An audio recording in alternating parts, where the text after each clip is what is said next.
Hello, everyone, and welcome back to Strategic Labs, the channel where we deeply analyze the ideas, narratives, and strategies behind the documents. We are Sarah and Mark.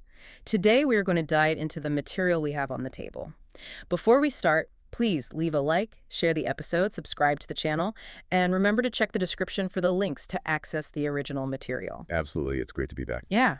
So today we are looking at how a country with, almost no public internet somehow managed to pull off a nearly billion-dollar bank heist. Right. From one of the most secure financial institutions on the planet. Exactly. I mean, when you hear about international sanctions, you probably imagine a cage, right? A restrictive, suffocating box meant to basically starve a rogue nation into submission or, force a change in their behavior. Because the underlying logic there assumes that isolation inherently creates weakness. Right. But today, we're diving deep into the core thesis of Edward H. Whitmore's 2026 book, Covert Operations Series, North Korea. Cyber warfare, illicit networks, and the strategy of regime survival. To understand why that assumption is just fundamentally wrong. Completely wrong, yeah. I mean, what if that cage is actually a laboratory? What if the very act of isolating a country doesn't weaken it, but instead forces an evolution? Building what Whitmore calls a shadow globalization that directly impacts the networks you use, the banks you trust, and basically the stability of the geopolitical landscape. Yeah, and Whitmore's research, it really demands a total reframing of how we view this regime.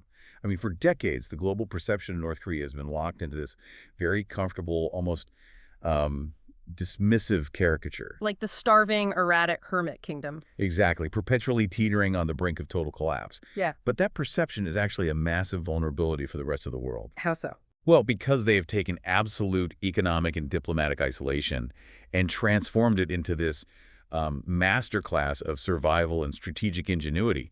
Survival for Pyongyang isn't just some desperate holding pattern. It's not a temporary emergency. Right. It is a highly calculated, institutionalized strategy.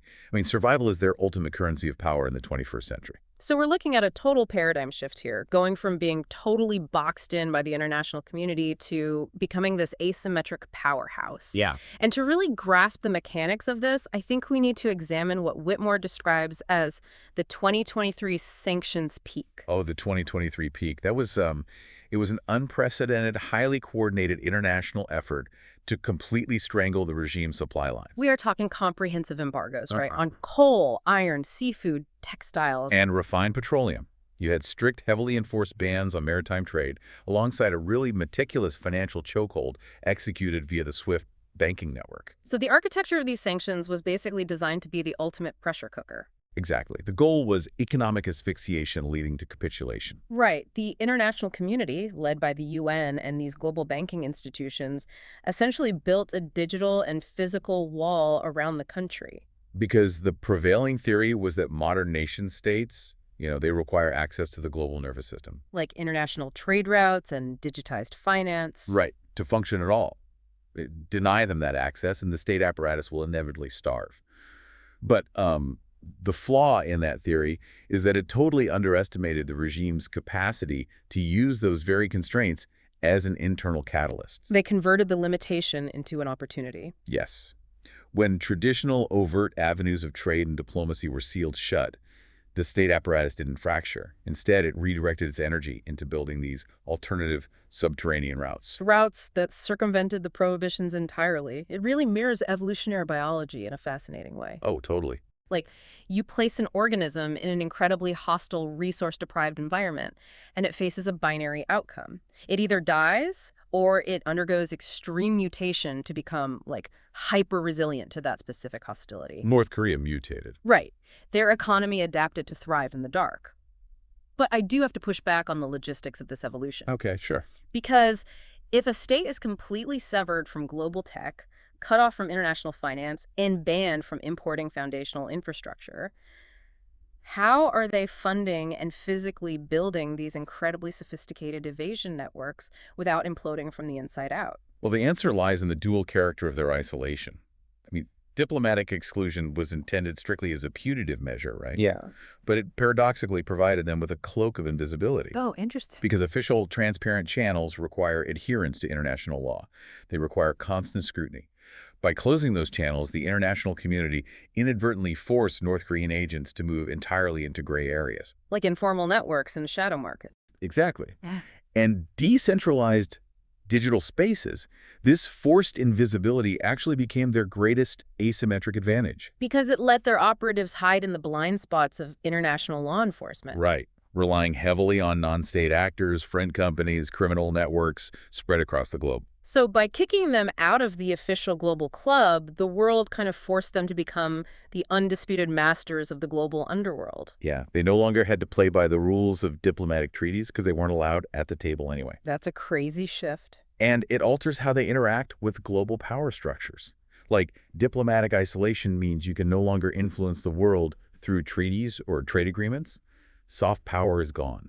So subversion becomes your primary tool of statecraft. Exactly.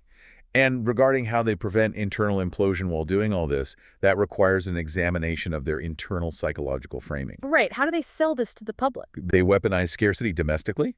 They took the crushing burden of isolation and actively rebranded it as a foundational pillar of regime legitimacy. So passive suffering under sanctions was transformed into, like, active patriotic resistance. Against hostile foreign imperialists, yes. They engineered a domestic narrative where enduring the sanctions is the highest act of valor. Like, the entire world is conspiring to destroy us, so every day we survive is a military victory. Which effectively neutralizes internal dissent.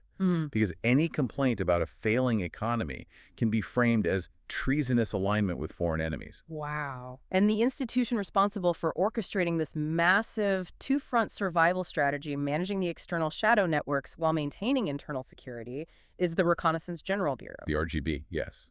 And this is where Whitmore's analysis completely shatters those old-school spy movie tropes. Oh, for sure. Because the Reconnaissance General Bureau operates as the central nervous system of North Korea's covert operations. And when you analyze a totalitarian dictatorship, the natural assumption is this rigid, highly bureaucratic, top-down chain of command. Where information moves incredibly slowly and field agents have zero autonomy. Right. But Whitmore unveils a structural architecture that is remarkably dynamic and lethal. The RGB maintains a centralized strategic core that answers directly to the supreme leader. Which guarantees absolute ideological alignment at the top. Yes, but beneath that executive layer, it's composed of decentralized, highly modular units tasked with executing the missions. Which brings us to that breathtaking case study in the book, the 2018 operation right in the heart of Pyongyang. That case perfectly illustrates this structure. The objective was to dismantle a foreign intelligence cell operating within the capital. And the entire operation was triggered by this tiny, almost imperceptible anomaly, right? Yeah, a brief coded radio transmission, intercepted by foreign intelligence and flagged by the RGB. The methodology they used to hunt this cell down is just incredibly revealing about their modern capabilities. Because the RGB's control rooms are depicted as these highly integrated cutting-edge environments. Where traditional methods of physical spycraft seamlessly merge with the frontier of digital warfare. You literally have operators monitoring conventional intercepted radio frequencies sitting shoulder to shoulder with teams executing real-time cyber penetration attempts. Side by side. And in this specific 2018 operation, the RGB intercepted encrypted social media activity originating from the foreign cell. Right, but they didn't just isolate this as a purely digital problem. They immediately cross-validated those digital footprints, IP addresses, login timestamps, encrypted bursts. With physical, on-the-ground surveillance teams deployed across Pyongyang. Exactly. Which is wild because you would naturally assume a dictatorship demands rigid command, like field operatives must constantly wait for authorization before making a move. But instead, the field operatives in this case were granted extreme flexibility. They adapted in real time based on the digital intelligence flowing directly from the cyber operators in the control room. So if a cyber team cracked a communication channel or detected a ping indicating a target was moving, the physical team adapted their pursuit instantly. No waiting for bureaucratic clearance from a general. That's terrifyingly efficient. And they compounded that agility with masterful strategic deception. As the physical and digital teams were closing the net, the RGB simultaneously launched a barrage of false digital breadcrumbs. To mislead the adversary's home intelligence agencies. Yes. generating fake traffic and simulated communications to send foreign handlers chasing ghosts. They even seeded false narratives on social media to obscure their own involvement in the impending takedown. Because the objective wasn't simply to neutralize a threat, it was to completely dominate the information space, controlling the narrative and deeply confusing the enemy's post-operation intelligence assessments. But wait, giving field operatives this level of autonomy Wow. and granting them unrestricted access to global digital networks, that creates a massive internal contradiction. Oh, huge. In a state built on total information control, authorizing your best and brightest to roam freely across the uncensored internet makes the risk of defection astronomically high. Or a catastrophic intelligence leak. Exactly. So how does the RGB prevent its own modular units from turning against the central core? That vulnerability is actually the central paradox of their intelligence architecture, and it dictates the RGB's intense internal security protocols. Their greatest operational fear is not a foreign attack. It's a hemorrhage of information from within. Exactly.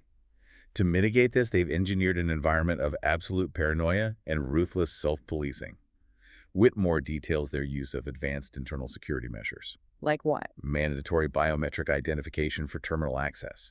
Intricate digital choke points that monitor and flag every single byte of data flowing through their internal systems. And mandatory heavy encryption designed specifically to trace unauthorized data flows back to the user. Right. They are in a state of constant automated hunting for internal dissent. It's a highly fragile equilibrium. They need their operatives to be digitally fluent and creative to fight the external war, but they confine them within this draconian, razor-thin leash internally. Yeah, that highly capable, deeply paranoid intelligence machine eventually turned its focus outward, which led to the emergence of their cyber warfare capabilities. And the notorious Lazarus Group is the sharp point of that spear. Definitely. Whitmore points to July 7, 2009, as the undeniable proof of concept for this new doctrine. The 2009 South Korean breach. That was a watershed moment. A massive, highly coordinated, distributed denial of service attack combined with wiper malware just paralyzed South Korean government and financial networks. Critical websites crashed, internal communications went dark, data was destroyed. And this proved a vital strategic concept to Pyongyang.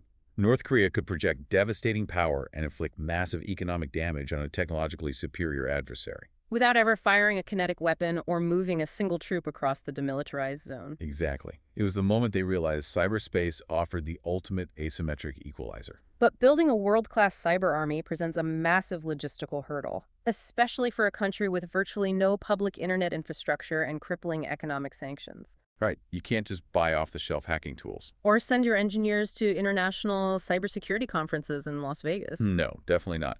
So between 2010 and 2013, the RGB initiated a massive internal recruitment drive, identifying and conscripting the most elite mathematics and computer science students from their top universities. And lacking access to global commercial software, standard training environments, or, open source developer communities. These conscripted students had to build their expertise from scratch in a total information vacuum.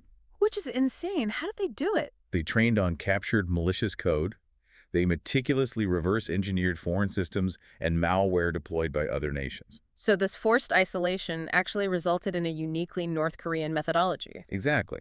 They didn't learn to hack using the established paradigms of Western, Russian, or Chinese operators. They developed bespoke tools. Unique cryptographic implementations. And unconventional intrusion techniques purely out of necessity.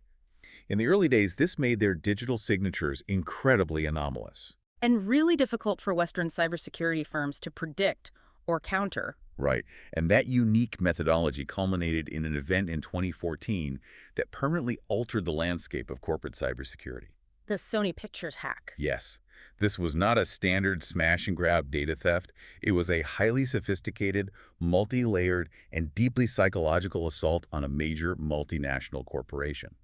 The Lazarus Group's execution here was just methodical. I mean, they avoided noisy, brute force intrusion attempts. Instead, they utilized highly tailored spear phishing campaigns over a period of months. They literally researched the organizational chart of Sony Pictures, identified key personnel, and crafted incredibly convincing emails. Designed to trick specific employees into unknowingly downloading the initial payload. And once they established a foothold inside the network, they didn't just steal data, they deployed custom wiper malware designed to systematically destroy the company's digital infrastructure. They wiped hard drives clean, intentionally corrupted backup servers to ensure recovery would be agonizingly slow or impossible. Plus, they executed a supply chain attack by commandeering legitimate digital certificates. Right, allowing their malicious code to bypass Sony's automated security protocols by masquerading as trusted software. It was a masterclass in information warfare. They exfiltrated and leaked unreleased blockbuster films,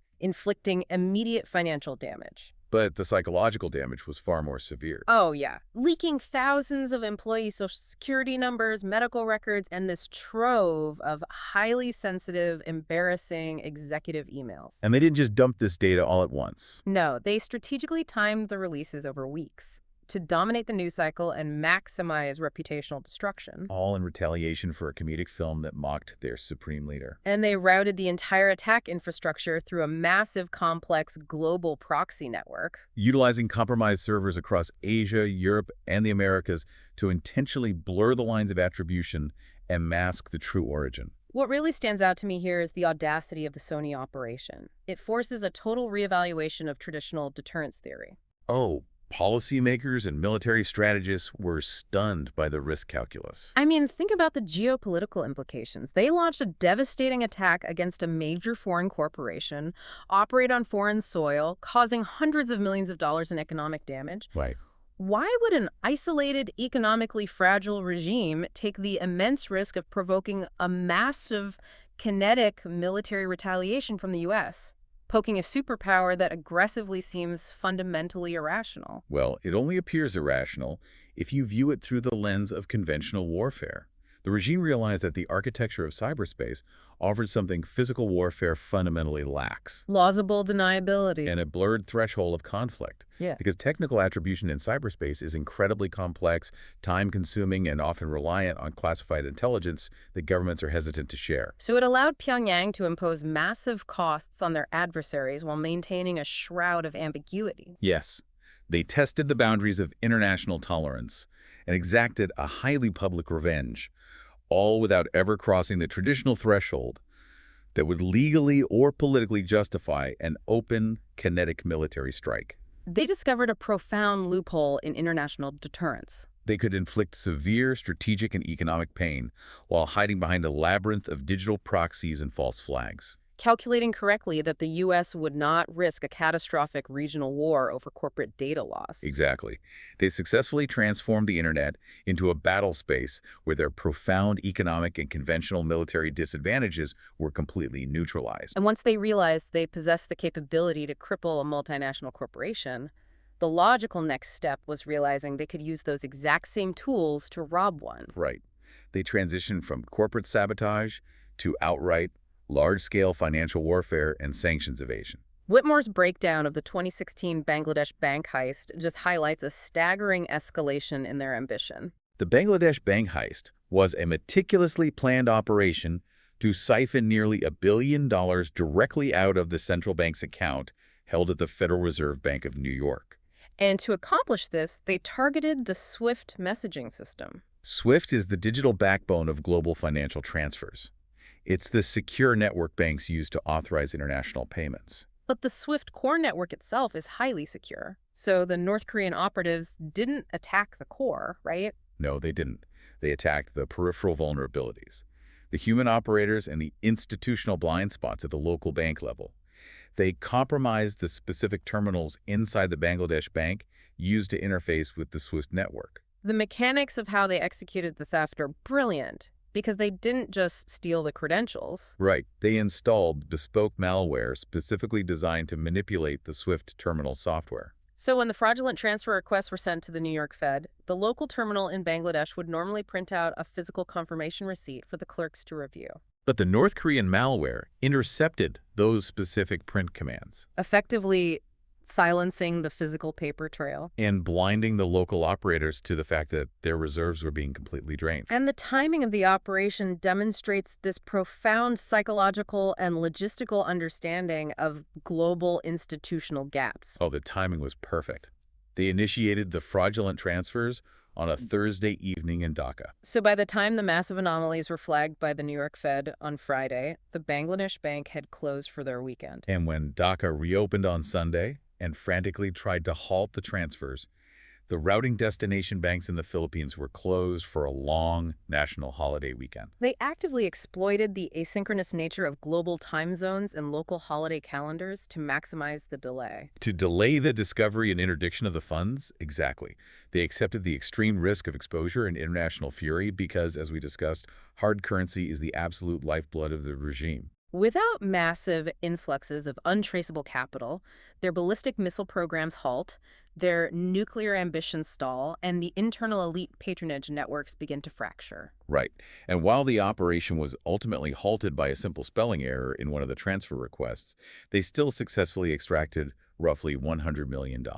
$100 million stolen from a central bank without a single physical vault being breached. It's wild. And when the global banking sector eventually woke up to this threat and aggressively patched the vulnerabilities, the regime didn't retreat. They pivoted instantly. They recognized the emerging, highly unregulated world of cryptocurrency as the perfect environment for their financial operations. Which brings us to Whitmore, detailing their devastating 2018 breach of a major Southeast Asian cryptocurrency exchange. That breach resulted in the catastrophic theft of roughly $500 million in digital assets. The initial intrusion was sophisticated, sure, but the true ingenuity lies in the post-theft laundering mechanics. Right, because a public blockchain is an immutable, transparent ledger.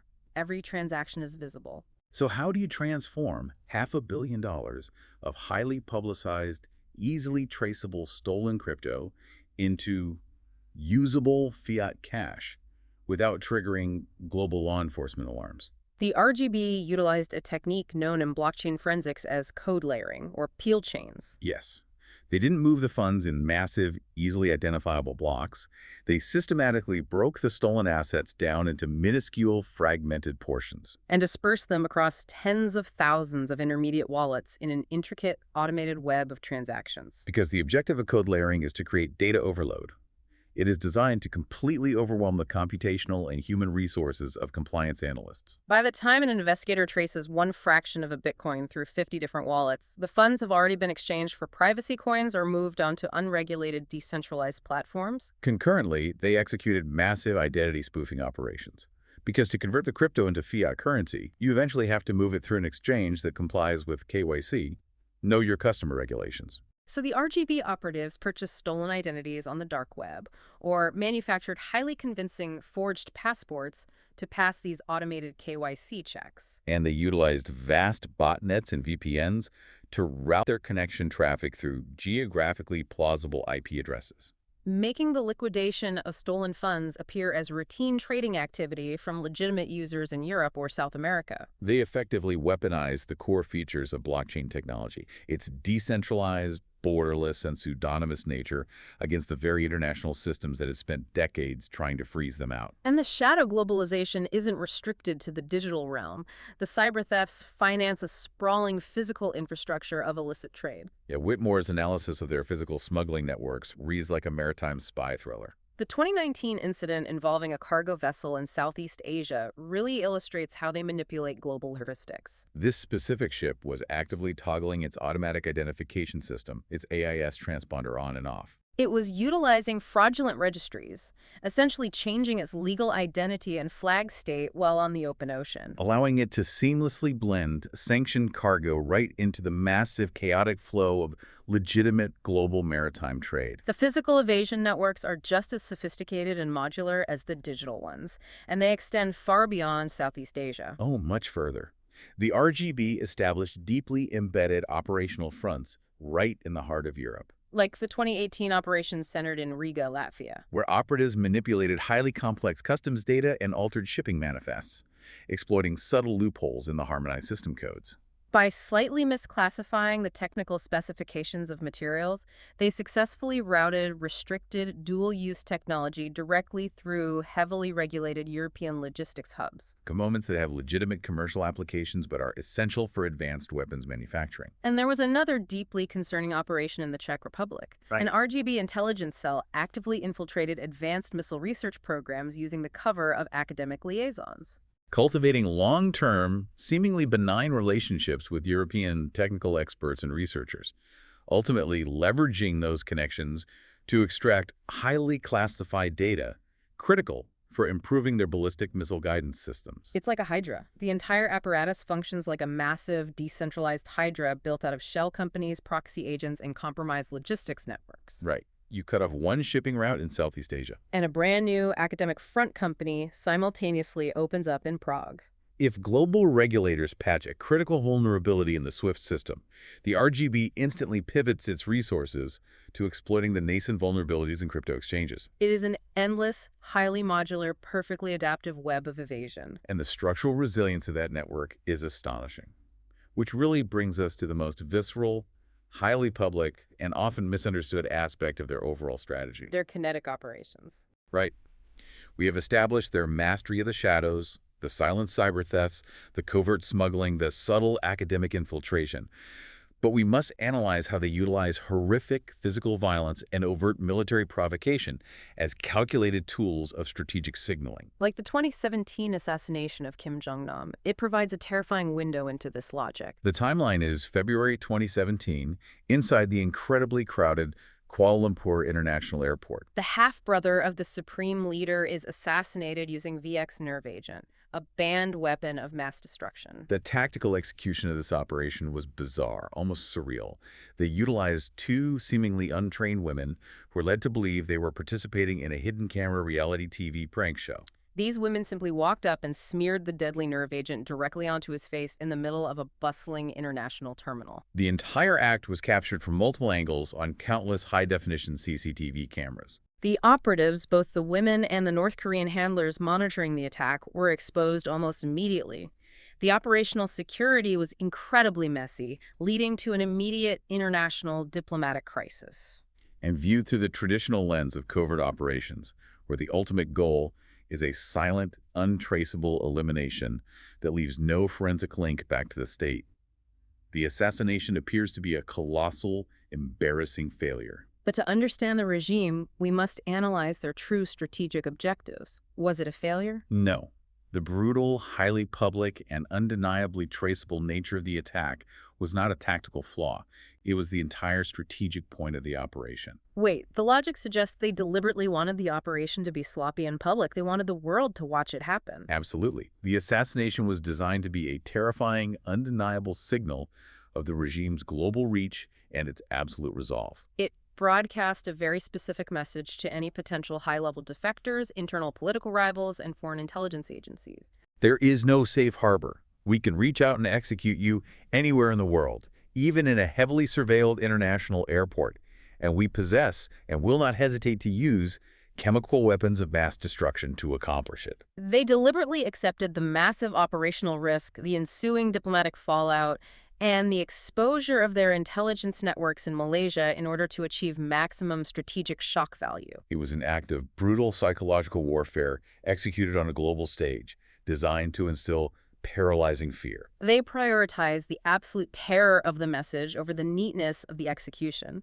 And we see a highly similar strategic logic applied to their military testing. Specifically, the March 2020 ballistic missile launch that flew directly over the Japanese island of Hokkaido. The 2020 launch over Japan was a masterclass in geopolitical brinkmanship. Now, the technical reality of their missile program, as Whitmore points out, is that it operates on a highly fragile, heavily sanctioned supply chain. Because of their reliance on smuggling networks and the integration of repurposed, black market components routed through places like Latvia or the Czech Republic. Exactly. Their intercontinental ballistic missiles have significant, documented technical failure points. This is particularly true concerning the heat shielding and structural integrity of their reentry vehicles, which often disintegrates upon re-entering the Earth's atmosphere. So I have to ask, if their reentry vehicles are prone to failing, And they are literally piecing these massively complex weapons together from smuggled secondhand parts. Aren't we vastly overestimating their actual military capability? Aren't they basically a paper tiger? Yeah, exactly. Aren't we being terrified of a paper tiger that might accidentally blow itself up on the launch pad? That is a highly logical assumption based on Western military standards, but it fundamentally misunderstands their strategic goal. How so? Achieving technical perfection, a missile that lands within a 10-meter radius of a target, is not their primary objective at this stage. The launch itself is an act of political theater. It is a highly aggressive language of deterrence. So by maintaining a posture of strategic ambiguity. By demonstrating that they physically possess the capability to launch a massive ballistic missile over the airspace of a major U.S. ally, even if the reentry vehicle isn't flawlessly engineered. They force their adversaries to constantly hedge against the absolute worst-case scenario. Exactly. The threat does not have to be technically flawless to be effective. The uncertainty of the threat, the sheer unpredictability of their actions, is the actual weapon. It deliberately keeps the international community off balance, hesitant, and terrified of engaging in any preemptive military action that might trigger a catastrophic, albeit imprecise, retaliation. Whether the warhead survives reentry or disintegrates over the ocean, the strategic message is received loud and clear. We are heavily armed, we are highly unpredictable, and we possess the will to escalate the conflict to a terrifying level. It is a highly effective, low-cost method of freezing adversaries in place. However, all of this massive external power projection, the billion-dollar hacking operations, the global smuggling rings, the brazen assassinations, and the missile launches relies entirely on maintaining absolute ironclad control at home. Yes. Let's examine what Whitmore terms the panopticon, the regime's deeply integrated system of internal information control. Because if the domestic population revolts under the weight of the sanctions, the entire shadow empire crumbles from within. The regime fundamentally understands that it cannot project asymmetric power globally if it is constantly fighting a fire domestically. Internal stability is the prerequisite for external aggression. And to understand the modern mechanics of this control, Whitmore details an unprecedented, highly coordinated security sweep that occurred in the industrial city of Hamhung in 2019. This was not a traditional low-tech neighborhood watch crackdown utilizing informants and batons. The Hamhung sweep revealed a shocking, deeply integrated deployment of high-tech digital surveillance architecture. We are talking about the deployment of advanced facial recognition algorithms constantly scanning crowds in public squares. Highly sensitive acoustic monitoring devices, completely hidden in public infrastructure, specifically calibrated to capture and analyze low-volume whispers in conversations. The security apparatus was running massive, automated signal intercepts on all mobile phone traffic, scanning for any unauthorized data sharing, encrypted messaging apps, or access to foreign media. They have built a Silicon Age dystopia that rivals anything seen in science fiction. The technological integration is terrifying, but how this technology feeds directly into their propaganda feedback loop is even more insidious. Because the surveillance apparatus is not designed solely to identify and arrest dissenters. Its primary function is to actively engineer the cognitive landscape of the population. The regime utilizes this massive influx of surveillance data to maintain a constant, carefully calibrated siege mentality among the public. Right. When the surveillance algorithms detect a discontent hotspot, perhaps an increase in localized chatter about food shortages, or a subtle lack of enthusiasm during a mandatory political rally, the intelligence apparatus doesn't immediately send in the secret police to make arrests. Instead, they rapidly deploy highly targeted, localized propaganda designed to correct the narrative. they flood the area with messaging that contextualizes their suffering, reminding the people that their hunger is a noble, patriotic sacrifice required to defend the nation against the imminent threat of hostile foreign imperialists. They don't just surveil the population, they actively weaponize the society against itself. It's not just hidden cameras and acoustic microphones, it's the institutionalization of peer surveillance. Whitmore details how the state education system and mandatory youth leagues are utilized to completely manipulate generational dynamics. They systematically engineer the concept of being an informer into a basic social norm. Children are actively incentivized and praised for reporting ideological deviations in their parents. Neighbors are required to police the behavior of their neighbors.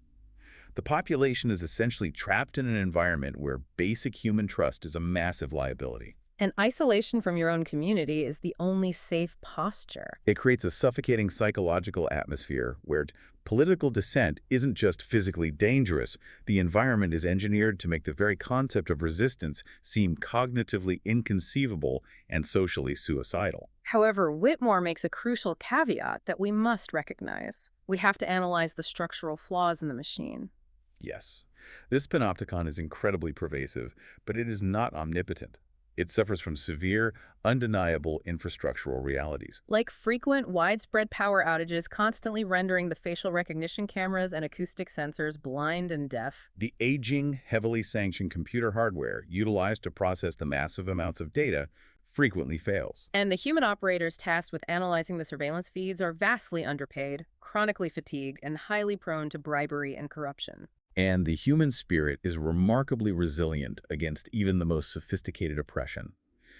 The book documents how ordinary citizens have developed incredibly complex systems of code switching to evade digital and human detection. They utilize layered double meanings in their conversations. They physically modify their behavior and body language when they know they are near surveillance nodes. And they actively exploit the blind spots created by the power grid failures.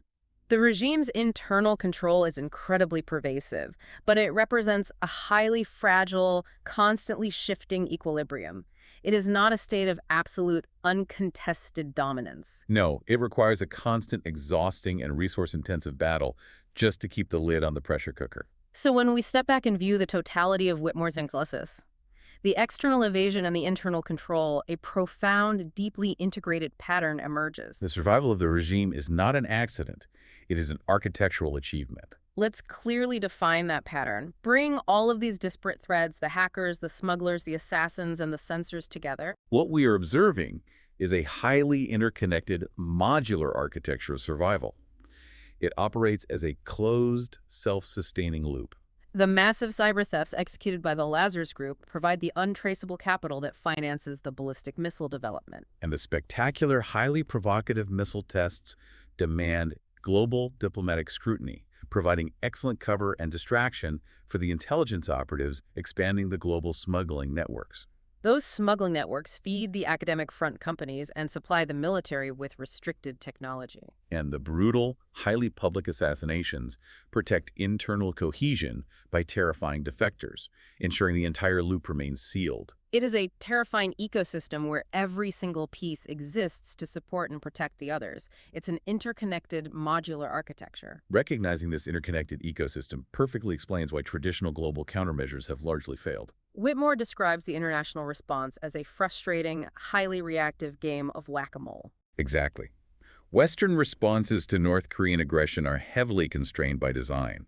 Democratic nations are bound by strict legal frameworks, hampered by sluggish bureaucratic inertia, and constantly paralyzed by the very real fear of causing a kinetic military escalation. Whereas North Korea, completely unburdened by those constraints, operates with a dynamic, decentralized, and incredibly high-risk tolerance. When international authorities finally identify and sanction a maritime front company in Southeast Asia, the RGB immediately dissolves it and spins up two new academic fronts in Eastern Europe. When a vulnerability in the SWIFT network is patched, the Lazarus Group instantly pivots to exploiting the complex architecture of cryptocurrency bridges. The international community is structural, linear, and slow. The regime is modular, asymmetric, and incredibly agile. They are outmaneuvering the global order by refusing to play the game the way it was designed. Looking at this trajectory, what does the immediate future look like? It's concerning. Because if they are this sophisticated while operating under the most severe sanctions in human history, what happens as technology continues to accelerate? The projections outlined in the book point toward a deeply concerning evolution of their capabilities. We must anticipate the emerging threat of AI-augmented cyber attacks. Right. As artificial intelligence tools become more accessible, the Lazarus Group will undoubtedly integrate them to automate their hacking operations, making their vulnerability scanning, spear phishing campaigns, and malware deployment exponentially faster and more responsive to defensive patching. Furthermore, we are looking at a much deeper exploitation of decentralized finance, or DeFi. The DeFi ecosystem is inherently borderless, highly complex, and vastly harder to regulate or track than traditional centralized cryptocurrency exchanges. It provides the perfect, unregulated dark matter for their financial operations. Their survival calculus, their ability to adapt and exploit the seams of the global digital infrastructure, is only going to become sharper, more deeply integrated, and significantly more difficult for Western alliances to counter. What does this all mean for you? I want to leave you with a chilling realization that extends even beyond the specifics of Whitmore's text. It's a profound question. We've spent this time analyzing how a heavily sanctioned, economically isolated state can wield such devastating asymmetric power simply by weaponizing the constraints placed upon it. They effectively turn their cage into a laboratory, mutating into a global shadow power. But consider the broader implications. Exactly. What happens when other global actors inevitably adopt this exact blueprint? What happens when vastly better resource nations or highly funded, ideologically driven non-state actors realize that shadow globalization, complex cyber-financial warfare, and the deliberate cultivation of strategic unpredictability are far more effective tools of coercion than maintaining traditional armies? Are we entering an era where traditional military might, thousands of tanks, nuclear-powered aircraft carriers, and massive deployments of conventional troops, is becoming entirely obsolete against the sheer, modular persistence of this new kind of warfare? It completely destabilizes how we define, project, and defend against power in the 21st century. It demands a complete reevaluation of our assumptions. It forces us to ask if our current global security frameworks, treaties, and economic sanctions are entirely outdated tools trying to solve a fundamentally new type of problem. If the sheer act of survival can be weaponized into a relentless strategy of global disruption, the rules of the geopolitical game haven't just changed. It's an entirely different game altogether, played on a board most of the world cannot even see. We've reached the end of this analysis. If this episode added value to your day, please leave a like, share it, and subscribe to Strategic Labs so we can keep deconstructing narratives. Remember to check the video description. See you in the next